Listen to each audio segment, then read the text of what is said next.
Good morning. I'm not looking the cutest, is what it is. Woke up very early this morning and I didn't wake up feeling good, but we're bringing it back. We've dropped Teddy at preschool, we've been for a swim, and here we are. I am feeling triggered.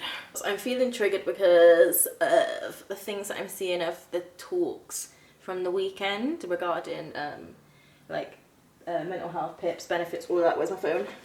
And you know, I've been trying to like re-emerge back into like adult real life for some time, and each time I do, like it just oh, the thing throws me into an existential crisis because it's all so bad. But we're getting there. But to like read that the health secretary has said that mental illnesses are overdiagnosed.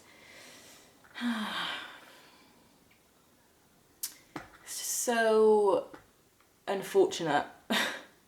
It's so unfortunate that our those who sit in powerful positions in government are genuinely so uneducated. Like, it's actually quite frightening, and it feels like it shouldn't be allowed. I just kind of wanted to read a little bit about what I saw because I watched this video, and what am I listening to? I don't know, it's always really triggering to listen to politicians speak because whenever they're asked a question, they already have the answer that they're going to give ready, regardless of what the question is. Do you know what I mean? It's how I feel when I watch politicians speak. West Streeton's comments that there is an overdiagnosis of some mental health conditions has prompted experts to warn against stigmatization and punishing people. And do you know what? It's not even a thing of, in my opinion, when I've read that, this overdiagnosis, I've not even thought it's an over-stigmatization. I've just thought you're uneducated, and I hope that, you know, somebody looks into some research and stops these thoughts ruminating because it's insane. The main issue with this government, especially when it comes to mental health and well-being, because that is like an across-the-board thing. Well-being has to sit somewhere, whether you consider it or not. It sits somewhere in everything you decide and do. It is not recognised in the political world as something that is important, and that's my observation. There needs to be like a replacement thing here with many aspects of our government, our parliament. It's things, you can't change people like this quickly. You can give them perspective and you can tell them facts and show them truths, but I'm not trying to say no one's going to take that on, but there's no one looking for this. There's no one looking at this like research-based, psychosocial research-based. Like, the approach is actually quite simple, but it's like there'll be an issue of injecting a bunch of money for it to be better in the long run, because it's all about saving money. But what they're doing in their saving money is destroying lives and ruining the long term. And I am speaking like I know, and I feel like many people will resonate with me with what I'm saying, but are they seeing the bigger picture? And if they are seeing the bigger picture, are they only seeing it from a financial point of view? Because I'm not quite understanding. I just wanted to read some bits off like this news article because it's kind of crazy. I mean, let's just watch it then, shall we? Yes. Moral of the story is that the Work and Pension Secretary wants to support people who need help the most, and we've got to make sure that there is a wider range of support and that everyone's playing their part, including me, because, you know, with those levels of illness, for example, if I can help people back to health, in many cases I'll be helping them back to work. But on this specific point, but this is a really important specific point. Helping someone back to health and helping someone back to work are two completely different things. I believe if you really wanted to, if you really that badly want to help people get back into work, you need to look at the job sector, because there ain't appropriate jobs for people out there who struggle with their mental illness and their disabilities and their neurodiversities. It is damn hard to get a job out here, sir. Part-time jobs, less hours, flexible hours. Like, people have kids. Some people are single parent households. Like, are you a magician? Because I'm definitely not. Can you confirm that this is not going to happen? You are not going to freeze PIP payments?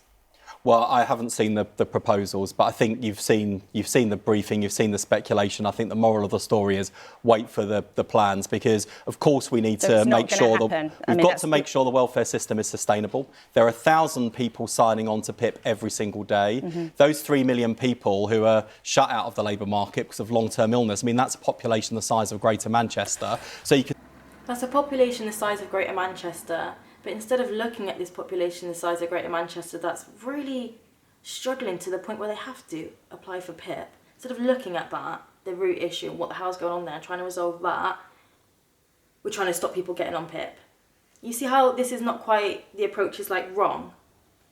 See the scale of the problem, and it's a bit, as I've sort of, talk a lot to Liz. And sorry, you can see the scale of the problem.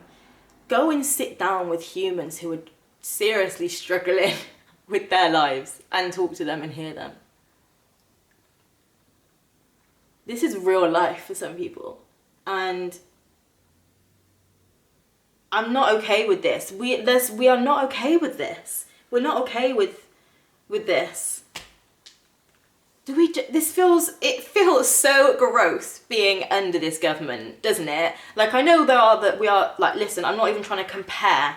I'm just focusing on our UK government. It's just not a nice feeling, is it? No. So Liz Kendall is a good friend of mine. As I talked to her about the scale of the challenge she's facing in the welfare system and what you pointed to there, which is the long-term pressures and costs, it reminds me quite a lot of the NHS, which is if you just continue on the trajectory we are now, if you don't start to bend that curve of cost and demand on the system, it becomes unsustainable. This is all very true, like, what you said about that at the end with the NHS, like, it's not comparative, but why don't we use it as a lesson because of where the NHS is? And my issue is the approach, like, we need to bend and make a difference, but the focus is so much on expenditures. Why are we trying to save money in the NHS when it needs money? That's not gonna win. You're not gonna win by trying to save money in the space that needs it. Do you get what I'm saying? Because the issue is how little money has gone into it. That's the issue. But you're still trying to save money in there somewhere. But it's not possible. Just grow up and recognise the demand is higher and find money elsewhere. I'm serious. We need to look at politician wages. We need to look at so many things. There's so many things that can be looked at. Bro, we are in a contemporary society. Let's try and adjust. Okay, I'm getting carried away. Do I sound crazy? No, I don't think it's okay for someone sat on 80 plus grand plus expenses plus travel expenses to be telling me. You could actually get people who have been in those systems, get researchers get professionals in the right field to look at this. Sociologists, psychologists, therapists, psychiatrists, get all these inputs and then create a proper plan. You can't just create a plan with the people that there are right now. I'm sorry. It's not working. The answers are not coming to the forefront. Something needs to change or something needs to be implemented, and something needs to happen. You can't, it's the same room of people from yesterday are the same people today. What is new in that room? What is new in that room other than external little bits that are just plopping in? It's the same people with the same mindsets, bruh. I'm being very serious. There needs to be new injection in this space. And oh my God, see how riled up that video's got me?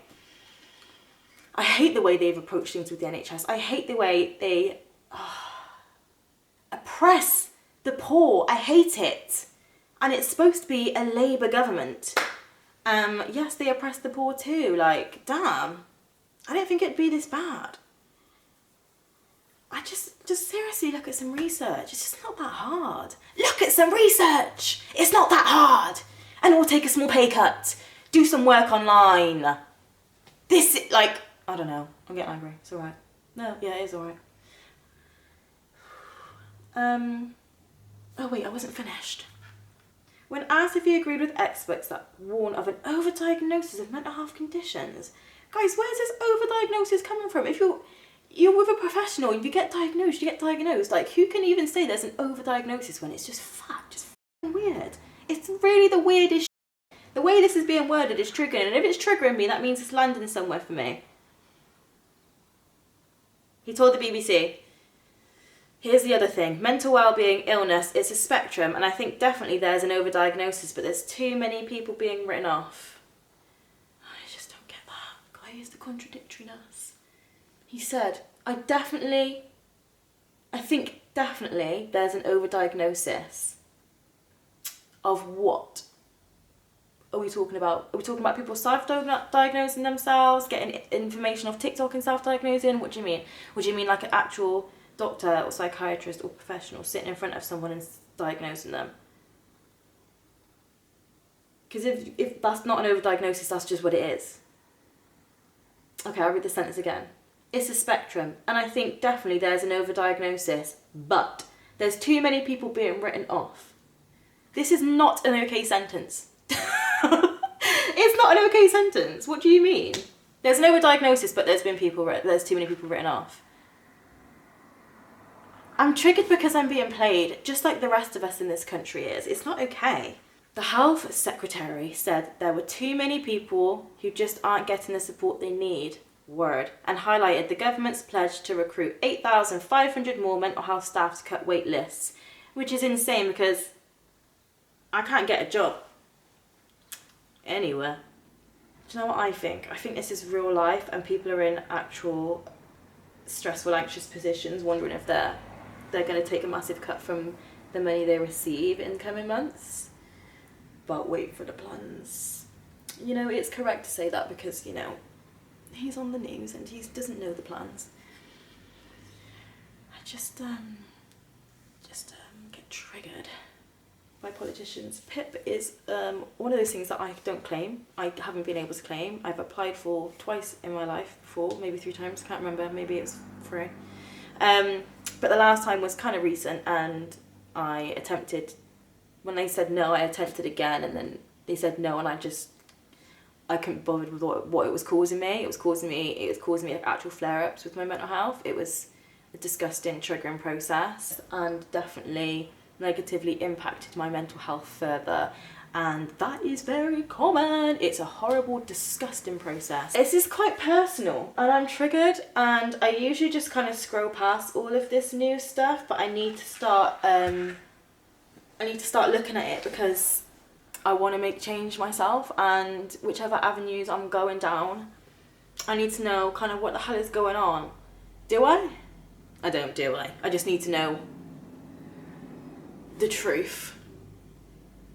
But I can't deal with this whole like suppressing and pushing people down thing, like, because their mental health like is so sad, because in my opinion, or me personally, like I've just been